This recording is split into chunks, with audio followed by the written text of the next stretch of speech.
नमस्कार बच्चों, मैं उमाशंकर आप सभी का हार्दिक स्वागत करता हूं। बच्चों, अभी हम लोग सीयूटी यूजी हिस्ट्री का 2024 में जो एग्ज़ाम हुआ था उसका अध्ययन कर रहे हैं। और इसके अध्ययन या इसके डिस्कशन करते हुए हम लोग इसके चारों ऑप्शन को विधिवत विस्तार में अध्ययन करते हुए चल रहे हैं। हो सकता है एग्जामिनर इन्हीं चारों ऑप्शन में से आगे कोई और ऑप्शन के क्वेश्चन पूछ ले। अगर आप में से कुछ बच्चे मेरा लेक्चर न देख पाएँ या ना खरीद पाएँ, पैसे की कमी है, जो भी कारण है, अगर आप लोगों ने पीवाईक्यू ही अध्ययन किया है हमारे साथ में, तो यहीं के अगर इन चारों ऑप्शन में से एग्जामिनर कोई से भी क्वेश्चन किसी भी ऑप्शन को आधार बनाकर क्वेश्चन बनाता है, आप लोग उसका आंसर बड़े आराम से दे लोगे। और इसमें हम लोग देख रहे हैं एग्जामिनर 4 या 5 स्टेटमेंट दे रहा है और उनको सीक्वेंस में लगाने के लिए क्रोनोलॉजी वाइज टाइप के भी क्वेश्चन पूछ रहा है। कुछ क्वेश्चन एग्जामिनर फैक्ट बेस पे भी पूछ रहा है, कुछ क्वेश्चन एग्जामिनर मैचिंग टाइप के क्वेश्चन भी पूछ रहा है। तभी तक हम लोगों ने 2024 में क्वेश्चन नंबर 1 से क्वेश्चन नंबर 38 तक का डिस्कस कर लिया है और 2025 का डिस्कस हम लोग ऑलरेडी कर चुके हैं। तो 38 को जल्दबाजी में हम लोगों ने डिस्कस कर लिया था क्योंकि कोई आपके टीचर दूसरे टीचर आने वाले थे। तो आज हम लोग क्वेश्चन नंबर 38 से स्टार्ट करेंगे और आगे तक चलेंगे। तो आइए देख लेते हैं। इसमें दो सूचियाँ दी गई हैं और दो कॉलम यानी कि दो कॉलम दिए गए हैं। इनको एक दूसरे के मैच करना है, तो आइए मैच करवा देते हैं। इनका है एक सूची एक में कुछ व्यक्ति या कुछ घटनाओं के नाम दिए गए हैं और सूची दो में कुछ व्यक्ति और उनके कुछ और भी तथ्य दिए गए हैं। देख लेते हैं। सूची एक में स्टेटमेंट नंबर 1 है खिलाफत आंदोलन, स्टेटमेंट नंबर 2 है जलियांवाला बाग नरसंहार, स्टेटमेंट नंबर 3 है कमाल अतातुर्क, ऑप्शन नंबर 4 है या स्टेटमेंट नंबर 4 है लुई फिकर। और जो हमारी सूची नंबर 2 है इसमें स्टेटमेंट 1 में महात्मा गांधी के जीवनी के लेखक कौन है और ये बताना है। और ऑप्शन नंबर यानी कि इसमें के जो भी होंगे इनको मैच कर देना है। ऑप्शन नंबर 2 में है तुर्की के शासक, ऑप्शन नंबर या स्टेटमेंट नंबर 3 में है 1919, ऑप्शन नंबर स्टेटमेंट नंबर 4 में है 1919 से 1920। तो आइए देख लेते हैं एग्जामिनर क्या जानना चाहता है आपसे। कई बार मैं आपको ऐसी ट्रिक बताऊंगा भी, ऐसी चीज़ बताऊंगा कि इसमें के जो इस तरीके के कॉम्प्लिकेटेड क्वेश्चन होते हैं, अभी आप लोगों को मुश्किल लग रहा होगा कि 1919 तो दोनों में है। ऐसी कौन सी घटना है जो 2 साल तक चली है और कौन सी घटना है जो 1919 में ही ख़त्म हो गई थी। तो आइए देख लेते हैं। खिलाफत आंदोलन जो ऑफ स्टेटमेंट नंबर 1 है, खिलाफत आंदोलन 1919 में शुरू होता है। 1919 में क्या होता है, तुर्की को हमें ऑटोमन साम्राज्य कहते थे, लेकिन ब्रिटिशर तुर्की के जो खलीफा होते हैं कमाल अतातुर्क पाशा, उनको खलीफा का पद समाप्त कर दिया जाता है ब्रिटिशर्स के द्वारा। इसीलिए भारत में खिलाफत आंदोलन शुरू हो जाता है। खिलाफत आंदोलन का मतलब है कि हम उनके खिलाफ हैं, ब्रिटिशों के खिलाफ हैं। भारत में इसीलिए आंदोलन शुरू हो जाता है क्योंकि बहुत सारे ब्रिटिशर भारत में ही रहते थे। और 1919 के साथ में फिर 1920 का क्या लफड़ा है ना। 1919 में ये आंदोलन शुरू होता है और इसके जो नेतृत्व करता होते हैं, जो इसके प्रमुख नेता होते हैं, वो होते हैं अली बंधु। दो भाई रहते हैं जिनके में से एक का नाम है मोहम्मद अली और दूसरे का नाम है शौकत अली। ये दोनों भाई मिलकर खिलाफत आंदोलन को शुरू करते हैं और 1920 तक ये आंदोलन चलता है। ये आंदोलन और आगे तक भी चलता है, लेकिन जो 1920 दिया गया है, ये अली बंधु इस आंदोलन को गांधी जी के असहयोग आंदोलन के साथ कोलैबोरेट कर देते हैं, क्योंकि असहयोग आंदोलन भी 1919 में ही गांधी जी ने शुरू किया था। तो उसकी भी कहानी आगे देखेंगे। ऑप्शन जब स्टेटमेंट नंबर बी मिलाएंगे तब हम उसको भी देख लेंगे। फिलहाल इसके बारे में जो तथ्य है उसको लिख लेते हैं यहाँ पर। खिलाफत आंदोलन 1919 से 1920 और जो इसके नेतृत्व किए थे ये थे अली बंधु। अली बंधुओं ने इसका नेतृत्व किया था। बढ़िया वाला पेन ले लेते हैं। अली अली बंधु। ये अली बंधु कौन होते हैं, एक का नाम होता है शौकत अली, शौकत अली। और दूसरे, हाँ, जो दूसरे भाई होते हैं इनके उन दूसरे भाई का नाम होता है मोहम्मद अली, शौकत अली और मोहम्मद अली। ये दोनों सगे भाई होते हैं। इन्होंने ही खिलाफत आंदोलन का नेतृत्व किया था और 1919 से शुरू होकर 1920 में खिलाफत आंदोलन गांधी जी के असहयोग आंदोलन में कोलैबोरेट हो जाता है। जो नेक्स्ट ऑप्शन है हमारा विकल्प है जलियांवाला बाग नरसंहार। जलियांवाला बाग नरसंहार 1919 में घटित होता है, 13 अप्रैल 1919 को। सीधे से समझ सकते हैं आप, क्योंकि ये जो आंदोलन हुआ था, आंदोलन एक दिन में तो होता नहीं है, आंदोलन महीनों या सालों लग जाते हैं आंदोलन को होने में। जैसे अभी आप लोग किसान आंदोलन के बारे में एक दो साल पहले सुना होगा। किसान आंदोलन बहुत लंबे समय से चल रहा है और चलता आ रहा है। और वैसे ही जब CAA आया हुआ था, बिल आया हुआ था 2019 में, तो कोरोना नहीं आता तो शायद वो आंदोलन अभी भी चल रहा होता। आंदोलन कोई 1857 का जो आंदोलन था वो भी कई महीनों तक चला था। लेकिन नरसंहार जो है एक ही दिन की घटना है। वो घटना है 13 अप्रैल 1919 की। 13 अप्रैल 1919। और ऐसा क्या हुआ था इस समय जो जलियांवाला बाग नरसंहार हुआ था, तो 21 मार्च 1919 को एक रोलेट एक्ट आता है। एक एक्ट आता है जिसको रोलेट एक्ट के नाम से जाना जाता है। उस एक्ट को काला कानून भी कहते हैं।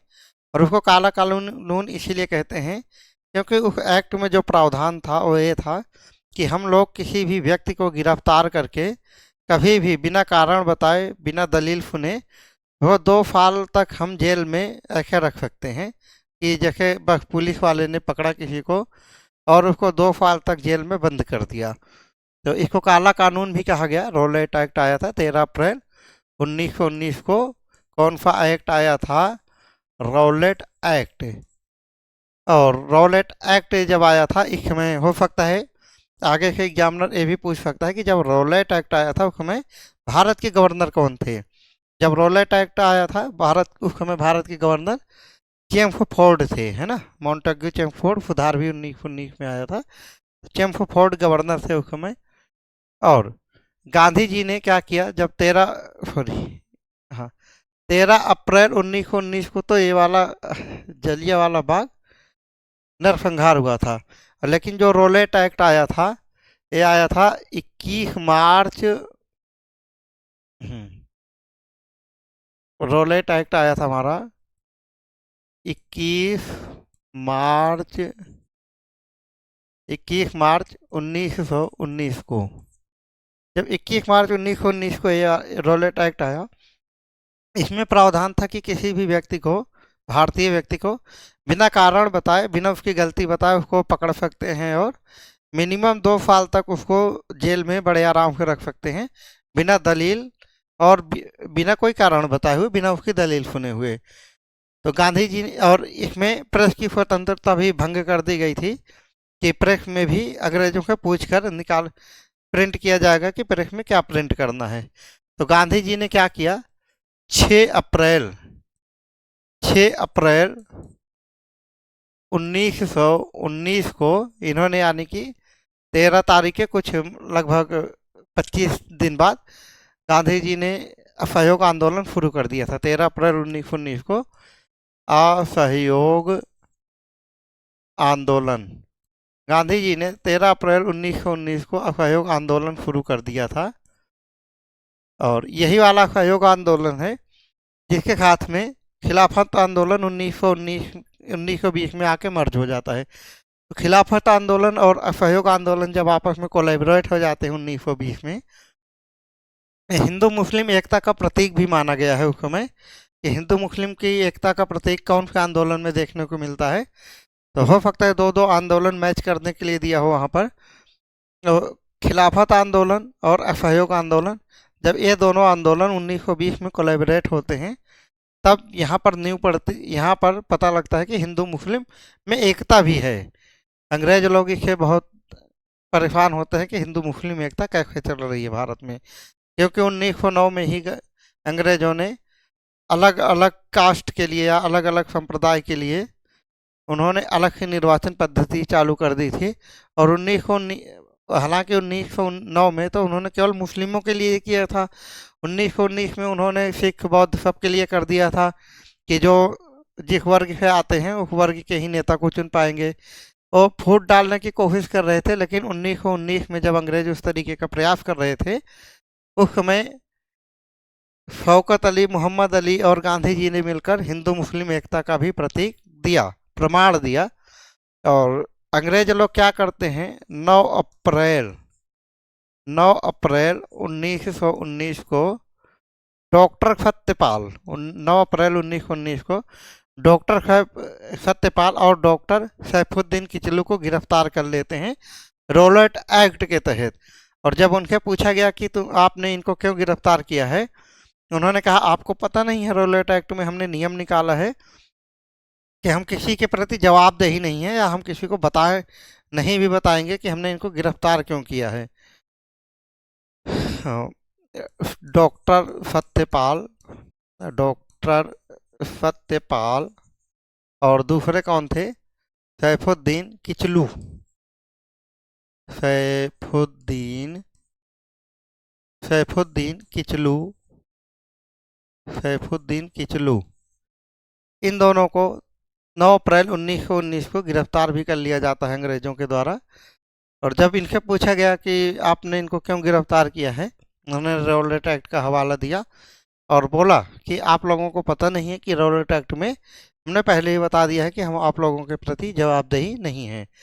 फिर इसी घटना से नाराज होकर शांतिपूर्ण शांतिपूर्ण धरना देने के लिए अमृतसर में एक स्थान है जलियांवाला बाग, तो 13 अप्रैल 1919 को सारे व्यक्ति जो भी क्रांतिकारी थे अमृतसर में, जो भी लोग थे जो शांतिपूर्वक धरना देना चाहते थे कि वो अंग्रेजों का इस नीति का विरोध करना चाहते थे, वो लोग वहाँ पर एकत्र हुए। और जनरल डायर ने, माइकल ओ डी डायर नाम होता है उनका, उन्होंने गोली चलाने का आदेश दे दिया और वहाँ पर हजारों की संख्या में नरसंहार हुआ। यहाँ पर नरसंहार का मतलब ये नहीं कि केवल जेंट्स ही मारे गए थे, नरसंहार का मतलब है कि व्यक्ति मारे गए थे वहाँ पर, चाहे वो पुरुष हों, महिला हों, बच्चे हों, बूढ़े हों, जवान हों, हर कोई इस 13 अप्रैल 1919 को हर किसी का संहार हुआ था। कुछ लोग अपनी जान बचाने के लिए वहाँ पर कुएं में भी कूद गए, लेकिन इतने लोग कूद गए कि उनकी भीड़ में ही दबकर मृत्यु हो गई। और लगभग 2000 से ज़्यादा लोग घायल भी हुए थे और लगभग हजारों की संख्या में लोग मारे भी गए थे। और नेक्स्ट है ऑप्शन हमारा कमाल अतातुर्क पासवा, इसको मैच करना है, कमाल अतातुर्क पासवा को मैच करना है। मैं डिफरेंट डिफरेंट कलर इसीलिए यूज कर रहा हूँ कि आप लोग कन्फ्यूजन ना हो कि सर आपने तो ऐसे बता दिया एक ही जगह, और मैं चाहूँ तो एक पेज अलग से ऐड करके आपको बता सकता हूँ उसमें, लेकिन क्वेश्चन के साथ में अगर आप रिलेट करके पढ़ेंगे तो आपको हमेशा के लिए याद हो जाएगा, ठीक है। तो इसका आप लोग नोट्स भी बनाते चलिए। मैं इसलिए साइड में खड़े होकर लेक्चर दे रहा हूँ कि आप लोग इसका स्क्रीनशॉट भी आराम से ले सकते हैं। और ये हैं कमाल अतातुर्क, ये तुर्की के शासक होते हैं। कमाल अतातुर्क तुर्की के शासक हैं और 1923 से लेकर 1938 तक, जब तक इनकी मृत्यु होती है। हालांकि तुर्की का जो तुर्की गणराज्य होता है उसके संस्थापक भी यही माने जाते हैं, कमाल अतातुर्क। और 1300 कमाल अतातुर्क जो हैं 1300 सॉरी 1923 से लेकर, कमाल अतातुर्क 1923 से लेकर 1938 तक तुर्की के राष्ट्रपति रहते हैं।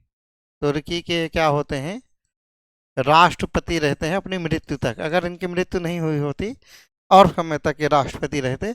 और तुर्की गणराज्य के संस्थापक भी कमाल अतातुर्क ही हैं। आगे देखेंगे हम लोग, आगे जो आपका अगला ऑप्शन है यह है लुई फिशर।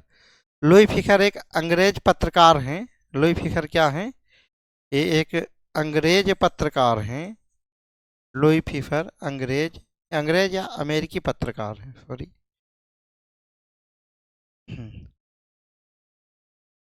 1923 है ना। लुई फिशर ये क्या है, लुई फिशर अमेरिकी अमेरिकी पत्रकार हैं।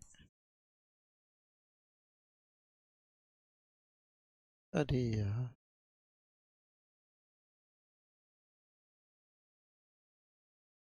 लुई फिशर अमेरिकी पत्रकार हैं और उन्होंने महात्मा गांधी और लेनिन दो लोगों की जीवनी लिखी थी। लुई, चलो इसको कोई नहीं, लिखा रहने दो। यहाँ पर एक ठीक है।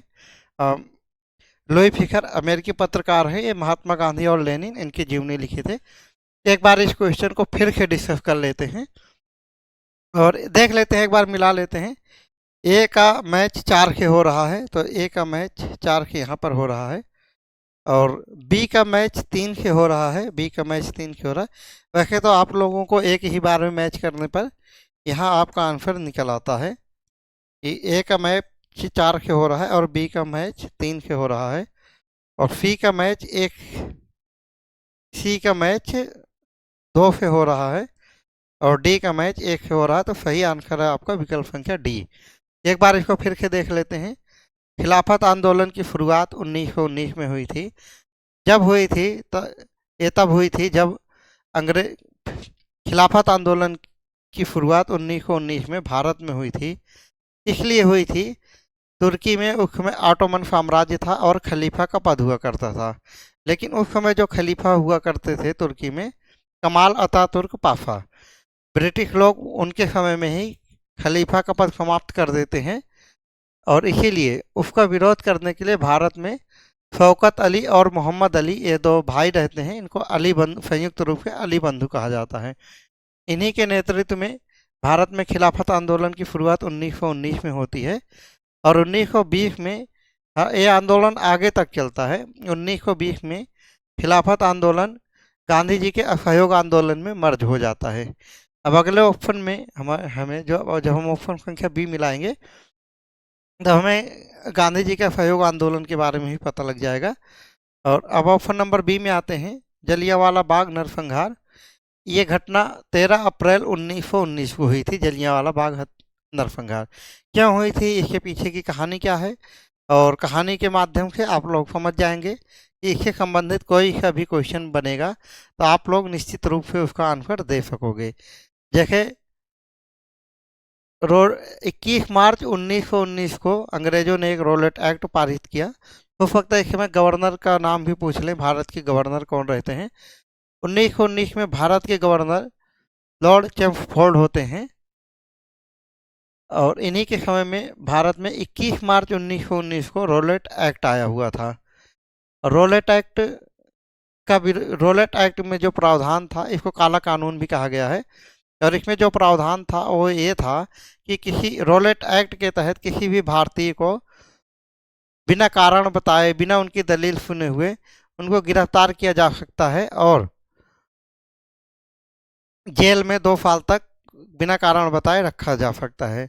और इसमें प्रेस को भी प्रतिबंधित करने के भी नियम थे कि बिना अंग्रेजों के पूछे हुए प्रेस में कोई भी चीज़ नहीं बनाई जा सकती है या कोई की भी चीज़ वहाँ पर प्रिंट नहीं की जा सकती है प्रेस मीडिया में। और इसी चीज़ का विरोध करने के लिए गांधी जी ने 6 अप्रैल 1919 को असहयोग आंदोलन शुरू कर दिया था। 6 अप्रैल 1919 को गांधी जी ने इसी का रोलेट एक्ट का विरोध करने के लिए असहयोग आंदोलन शुरू किया और 1920 आते आते असहयोग आंदोलन और खिलाफत आंदोलन एक दूसरे में मर्ज हो जाते हैं। ये मर्ज होना अंग्रेज़ों के लिए इतना ज़्यादा दुखदाई होता है क्योंकि 1909 में ही जब 1909 में अंग्रेज़ों ने मुस्लिमों के खिलाफ, मतलब मुस्लिमों के लिए एक अलग से कानून लाए हुए थे कि जो मुस्लिम वर्ग के लोग होंगे इनका अलग से निर्वाचन होगा, पृथक निर्वाचन पद्धति जिसको बोलते हैं, जिसको पार्लियामेंटो सुधार के नाम से भी जाना जाता है ना। और 1919 में ये लोग और ज़्यादा खतरनाक काम कर दिए थे कि अब यहाँ पर जितने भी बौद्ध, सिख, ईसाई जो भी लोग रह रहे हैं, मुस्लिम, हिंदू, सबके वोट उन्हीं में से एक समूह, एक वर्ग में से एक नेता खड़े होंगे और उस वर्ग के लोग ही उसमें वोट कर सकेंगे। अंग्रेज फूट डालने के लिए ये वाला प्रावधान लेके आए थे, लेकिन असहयोग आंदोलन और खिलाफत आंदोलन एक दूसरे के साथ मर्ज होकर अंग्रेजों के इस नीति को फेल कर देते हैं। अंग्रेजों लोगों को बहुत बुरा लगता है और इन्होंने अंग्रेज 9 अप्रैल 1919 को रॉलेट एक्ट के तहत दो नेताओं को, डॉक्टर सत्यपाल और सैफुद्दीन किचलू, इनको गिरफ्तार कर लेते हैं। जब इनसे पूछा गया कि आप क्यों गिरफ्तार किए हैं इनको, इन्होंने कहा रॉलेट एक्ट का हवाला दिया और बताया कि रॉलेट एक्ट में तो सीधे सीधे लिखा गया है कि हम आप लोगों को जवाब देने के लिए कोई भी जिम्मेदार नहीं हैं। इसीलिए जो लोग इसका विरोध करना चाहते थे शांतिपूर्ण प्रदर्शन करने के लिए, अमृतसर में एक जलियांवाला बाग स्थान है, वहाँ पर 13 अप्रैल 1919 को हजारों की संख्या में लोग इकट्ठे होते हैं। लेकिन वहाँ के जो गवर्नर रहते हैं माइकल ओ डी डायर, जो सेना के अध्यक्ष होते हैं, वहाँ पर ये निहत्थी भीड़ पर गोलियां चलाने का आदेश दे देते हैं। हजारों की संख्या में लोग मारे जाते हैं, हजारों की संख्या में घायल होते हैं। जो लोग बचने के लिए इधर उधर भाग रहे थे, कुएं में गिर रहे थे, कुएं में कूद रहे थे, लेकिन कुएं में भी इतने ज़्यादा लोग गिर गए कि एक दूसरे के दबकर वो लोग भी डेथ कर गए। तो ये था हमारा जलियांवाला बाग नरसंहार का एक ओवरव्यू कि क्यों हुआ था और इसके पीछे कारण क्या था, इसका परिणाम क्या था। अब यहाँ के कोई भी क्वेश्चन पूछेगा एग्जामिनर, आप लोग बड़े आराम से बना लोगे। अब कमाल अतातुर्क हैं, ये तुर्की शासक हैं और तुर्की गणराज्य के संस्थापक भी कमाल अतातुर्क को ही माना जाता है, क्योंकि 1919 में ऑटोमन साम्राज्य खत्म हो जाता है और 1930 में कमाल अतातुर्क तुर्की की गणराज्य की स्थापना करते हैं और 1938 तक, ये जब तक जीवित रहते हैं, तुर्की के ही राष्ट्रपति रहते हैं। नेक्स्ट है हमारे लुई फिशर। लुई फिशर एक अमेरिकी पत्रकार हैं और इन्होंने महात्मा गांधी और लेनिन की जीवनी लिखी थी, लुई फिशर ने। आइए देख लेते हैं साथियों, और उम्मीद है आप लोगों ने क्वेश्चन नंबर 38 को बहुत ही विधिवत अध्ययन किया होगा। यहाँ के आपके जो आप CUT UG का एग्ज़ाम देने जा रहे हैं, कम से कम 12 से 15 क्वेश्चन यहाँ के, जो एक ही क्वेश्चन में मैंने समझाया है, यहाँ के आप लोग 12 से 15 क्वेश्चन बड़े आराम से कर सकते हैं अगर इसको डिटेल में ध्यान के पढ़ेंगे तो। नेक्स्ट क्वेश्चन है हमारा क्वेश्चन नंबर 39। इसमें पूछा गया है असहयोग आंदोलन के वापस लेने के बाद गांधी जी के मुकदमे की जांच की कार्यवाही की अध्यक्षता करने वाले न्यायाधीश कौन थे। और यहाँ पर 4 न्यायाधीशों के नाम दिए गए हैं। ये असहयोग आंदोलन वापस ले लिया था गांधी जी ने। गांधी जी ने असहयोग आंदोलन, यही जो अभी हमने पिछले क्वेश्चन में देखा था, 6 अप्रैल 1919 को गांधी जी ने असहयोग आंदोलन चालू किया था। लेकिन 4 फरवरी 1922 को चौरी चौरा नामक स्थान पर कुछ ग्रामीणों ने पुलिस थाने में आग लगा दी थी, जिसमें 22 पुलिस वाले मारे गए थे। तो उसी के कुछ समय बाद गांधी जी ने असहयोग आंदोलन को वापस ले लिया और गांधी जी को गिरफ्तार भी कर लिया गया था। और उसी की कार्यवाही जो वही जो गांधी जी को गिरफ्तार करके जो मुकदमा चला था, उसी में यहाँ पर एग्जामिनर पूछ रहा है कि ऐसे कौन से न्यायाधीश हैं इन चारों में से जिन्होंने गांधी जी के मुकदमे की सुनवाई किया था उस समय। जैसे जज रहते हैं आज के समय में, जैसे उस समय भी जज हुआ करते थे, और इसमें ये पूछा है एग्जामिनर ने कि कौन से जज हैं जिन्होंने गांधी जी के मुकदमे की सुनवाई किया था। बहुत ही पेचीदा क्वेश्चन है, बहुत ही डीपली है, और इसको बहुत ही ज़्यादा डिटेल में जो पढ़ा होगा वही करके आ पाएगा। फिलहाल अगर दोबारा पूछेंगे तब तो आप बता ही लोगे। ऑप्शन नंबर ए में है न्यायमूर्ति CN Broomfield. Option number B में है न्यायमूर्ति William Hodges. Option number C में है न्यायमूर्ति Joseph Noel. Option number D में है न्यायमूर्ति थॉमस वाकर। और इसमें से कोई ऐसा है नहीं कि चारों विकल्प को डिटेल में समझाया जाए, तो इसका सही आंसर है ऑप्शन संख्या ए, न्यायमूर्ति CN ब्रूमफील्ड। इन्होंने ही गांधी जी के मुकदमे की सुनवाई की थी। नेक्स्ट क्वेश्चन हमारा क्वेश्चन नंबर 40। ब्रिटिश औपनिवेशिक सरकार द्वारा कब पहली बार पृथक निर्वाचक मंडल बनाए गए। अब इसको हम लोगों ने, अगर आप लोग क्वेश्चन नंबर 38 को ही ध्यान से पढ़ा होगा, तो जो ब्रिटिश औपनिवेशिक सरकार है इनके द्वारा, पहले ऑप्शन देख लेते हैं। ऑप्शन संख्या ए में है 1919, और ऑप्शन संख्या बी में है 1923, और ऑप्शन संख्या सी में है 1909, और ऑप्शन संख्या डी में है 1907। और हम लोगों ने जो डिस्कस किया था अभी थोड़ी देर पहले, कि मार्ले मिंटो, जो समय मिंटो रहते हैं, मिंटो भारत के गवर्नर जनरल रहते हैं, गवर्नर जनरल नहीं, भारत के गवर्नर, 1909 में, 1905 के 10 तक। चलो इसको देख लेते हैं। इसका सही आंसर है 1909। 1909 में जो सुधार आया था, जो सुधार अधिनियम आया था, इसको मार्ले मार्ले मिंटो मार्ले मिंटो सुधार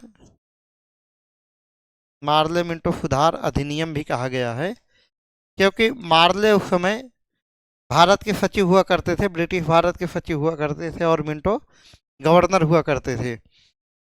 इसीलिए ये जो 1909 का जो नियम था, सुधार था, इसको मार्ले मिंटो सुधार अधिनियम के नाम से भी जाना जाता है। और जो मिंटो हैं, मिंटो का जो कार्यकाल था ये 1905 से लेकर 1910 तक था। तो यहाँ पर आप लोग देख सकते हैं, आपके अगर कभी आगे मिंटो सेकंड होते हैं, मिंटो सेकंड, और मिंटो सेकंड का कार्यकाल पूछा जाए तो 1905 से लेकर 1910 तक था।